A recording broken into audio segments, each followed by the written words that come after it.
Good day! Ako nga pala si A at ito ang adventure ko today. Ngayong araw, galing nga tayo nito sa LTO Muntinlupa dahil mayroon tayong inasikaso ng dokumento ng ating motor. Kaya naman, medyo nagutom tayo. Ang next na destinasyon natin, pupuntahan uli natin yung isa sa kilalang Lomi House. So ngayon, nandito tayo sa mga boundary ng Muntinlupa and San Pedro. Kasi matagal na akong hindi nakakain ng lomi. Meron kasing masarap na lumihan dito sa mga San Pedro. Yung Busbik Lomi House. So not to exaggerate, para sa akin, yung lomi na gusto ko. Kaya sinadya natin to. Kung magagaling ka ng Muntinlupa, makalagpas mo lang ng tulay, bali bisukat dito sa may San Pedro United. So ayan. And then kaliwa ka lang dito. So problema, walang parking.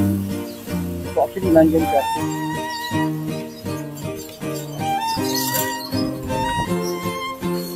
Ang problema lang, walang parking. So, kailangan natin i-import. So, ito yun. Actually, nandito yung Busbik Lomi House.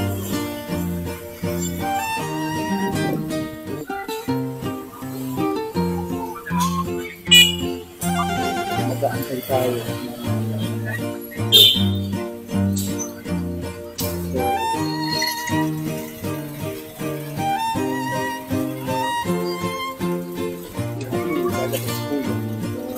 Chance tayo na makapagpas.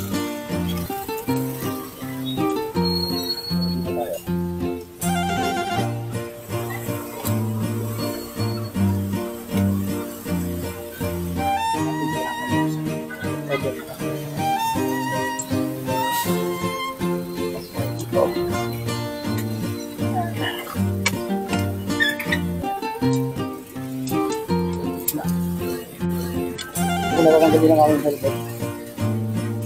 Ito nga pala yun. RDR Commercial Center Butin Musical po. So yun.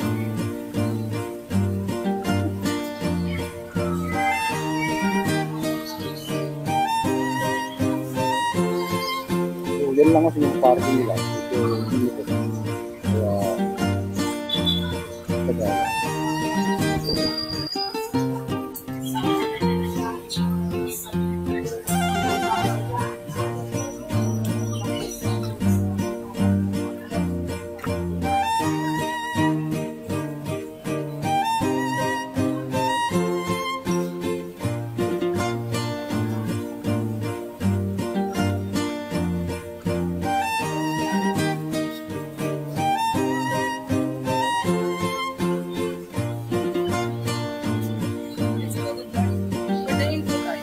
For dining.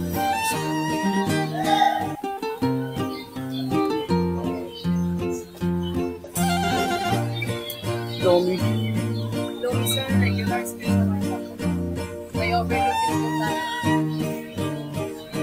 Special. Ayun yung regular.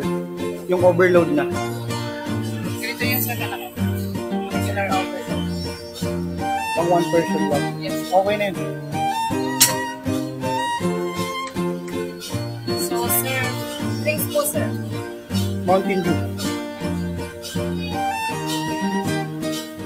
Sa repeat order ko lang po for dining po, isang Lomi regular overload sa isang Mountain Dew. Total po is 130 pesos.